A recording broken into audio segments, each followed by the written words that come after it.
नमस्कार, मैं हूं निकिता और आप देख रहे हैं सत्यहिंदी.com। चलिए एक नजर डालते हैं अब तक की सुर्खियों पर। सोमवार देर रात जम्मू कश्मीर के डीजी हेमंत लोहिया अपने निवास पर मृत पाए गए और जिन परिस्थितियों में उनका शव मिला उससे यह आशंका जताई जा रही थी कि यह एक संदिग्ध हत्या का मामला है। लेकिन अब एक बड़ी खबर सामने आ रही है। हत्या के ठीक 10 घंटे बाद मंगलवार सुबह आतंकी संगठन पीपल्स एंटी फासिस्ट फ्रंट यानी PAFF ने डीजी हेमंत लोहिया की हत्या की जिम्मेदारी ली है। सोशल मीडिया पर एक प्रेस रिलीज वायरल हो रहा है जिसमें आतंकी संगठन PAFF ने हत्या करने का दावा किया है।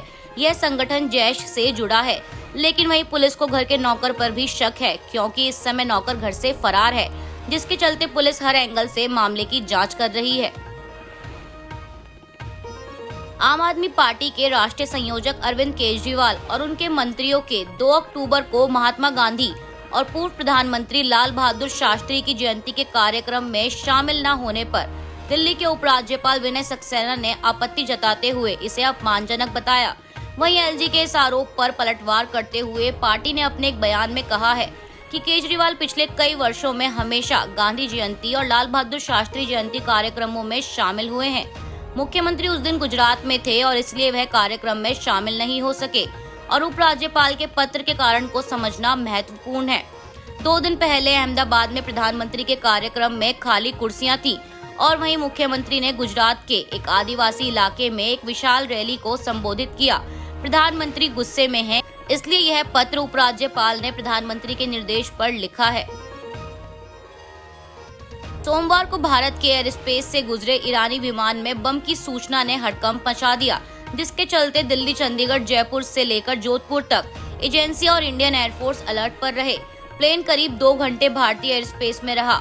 बता दें कि ईरान से उड़ा यह विमान पाकिस्तानी एयर स्पेस के रास्ते से भारत में दाखिल हुआ था और बम की जानकारी मिलते ही विमान की निगरानी के लिए एयरफोर्स के सुखोई फाइटर जेट लगाए गए।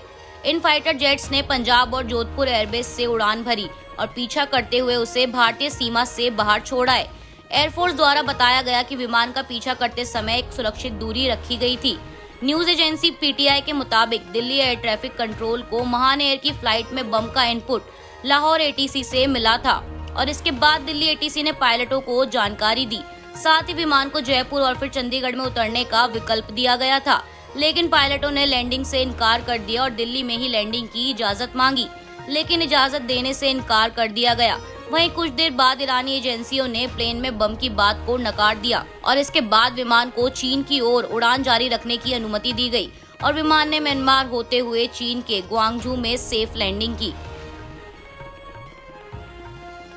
इस समय आगामी विधानसभा चुनाव को लेकर बिहार की सियासत गरमाई हुई है और इसी बीच सोमवार को RJD कार्यालय के बाहर एक बड़ा सा पोस्टर लगाया गया, जिस पर बीजेपी ने कड़ी आपत्ति जताते हुए बिहार सरकार पर निशाना साधा है।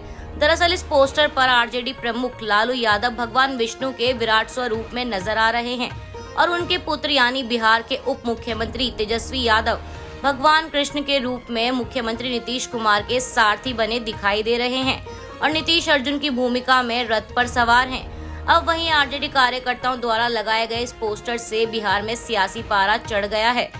बिहार विधानसभा के नेता प्रतिपक्ष विजय सिन्हा ने एक कविता के सहारे से नीतीश कुमार पर तंज कसते हुए कहा कि जब नाश मनुष्य पर छाता है पहले विवेक मर जाता है। सिन्हा ने आगे कहा कि कोई भ्रष्टाचार छिपाने, कोई महत्वाकांक्षा पाले और कोई अवैध संपत्ति अर्जित करने को लेकर एक मंच पर आने का प्रयास कर रहे हैं। ऐसे में सभी स्वार्थी दल एड़ी और चोटी का जोर लगाए हुए हैं, लेकिन जनता सत्य के साथ ही खड़ी है। PFI पर केंद्र सरकार के द्वारा प्रतिबंध लगाने के बाद विभिन्न राज्यों में उनके सदस्यों पर पुलिस की कार्रवाई जारी है। मीडिया रिपोर्ट्स के अनुसार दिल्ली पुलिस ने सोमवार को PFI के 4 सदस्यों को गिरफ्तार किया है। हालांकि गिरफ्तार किए गए लोगों की पहचान गुप्त रखी गई है। बता दें कि पुलिस ने कुछ दिन पहले ही PFI के खिलाफ शाहीन बाग थाने में गैर कानूनी गतिविधि रोकथाम अधिनियम के तहत मामला दर्ज किया था। गौरतलब है कि सरकार ने PFI पर 28 सितंबर को 5 साल के लिए प्रतिबंध लगा दिया था, जिसके बाद PFI के समर्थकों और सदस्यों ने शाहीन बाग इलाके में हंगामा किया था। दिल्ली पुलिस ने इसे लेकर 30 लोगों को हिरासत में लिया था और दिल्ली पुलिस द्वारा जामिया नगर, शाहीन बाग और न्यू फ्रेंड्स कॉलोनी इलाके में धारा 144 लगा दी गई थी। दक्षिण पूर्व जिला पुलिस अधिकारियों के अनुसार इस मामले में PFI के खिलाफ शाहीनबाग थाने में यूएपीए के तहत मामला दर्ज किया गया था। स्वदेशी LCH यानी हल्के लड़ाकू हेलीकॉप्टर को सोमवार को औपचारिक रूप से अपने बेड़े में शामिल कर लिया है। बता दें कि इस हेलीकॉप्टर का नाम प्रचंड रखा गया है और यह रडार को भी चकमा देने में सक्षम है। रक्षा मंत्री राजनाथ सिंह और IAF प्रमुख air chief marshal VR Chaudhary की मौजूदगी में इसे वायुसेना में शामिल किया गया। इस हल्के लड़ाकू हेलीकॉप्टर के वायुसेना में शामिल होने से एयरफोर्स की ताकत और ज्यादा बढ़ जाएगी, क्योंकि ये एक बहुउपयोगी हेलीकॉप्टर है जो कि कई तरह की मिसाइलें दागने और हथियारों का इस्तेमाल करने में सक्षम है। बता दें कि इस LCH को देश में ही हिंदुस्तान एरोनॉटिक्स लिमिटेड ने विकसित किया है और इसे ऊंचाई वाले इलाकों में तैनात करने के लिए विशेष तौर पर डिजाइन किया गया है। इसके अलावा LCH पर फायरिंग का भी कोई खास असर नहीं पड़ सकता और इसकी रेंज 50 किलोमीटर तक है और यह 16,400 फीट की ऊंचाई से हमला कर सकता है। अधिकारियों द्वारा बताया गया है कि LCH और एडवांस लाइट हेलीकॉप्टर ध्रुव में कई समानताएं हैं। यह रात को हमला करने और इमरजेंसी की स्थिति में सुरक्षित उतरने की क्षमता रखता है। चुनाव आयोग ने सोमवार को 6 राज्यों की 7 विधानसभा सीटों के उपचुनाव के लिए तारीख की घोषणा कर दी है। इन 6 राज्यों में महाराष्ट्र, हरियाणा, बिहार, तेलंगाना, ओडिशा और उत्तर प्रदेश शामिल हैं। जिन सीटों पर चुनाव होने हैं वो महाराष्ट्र की अंधेरी पूर्व, हरियाणा की आदमपुर, तेलंगाना की मुनुगोडे, उत्तर प्रदेश की गोला गोरखपुर और उड़ीसा की धामनगर विधानसभा सीटें हैं। इसके अलावा बिहार की मोकामा और गोपालगंज विधानसभा सीट पर भी उपचुनाव कराए जाएंगे। बता दें कि इन सीटों पर उपचुनाव की अधिसूचना 6 अक्टूबर को जारी की जाएगी और 3 नवंबर को वोटिंग की जाएगी। 6 नवंबर को गिनती होगी और उसी दिन परिणाम आ जाएंगे।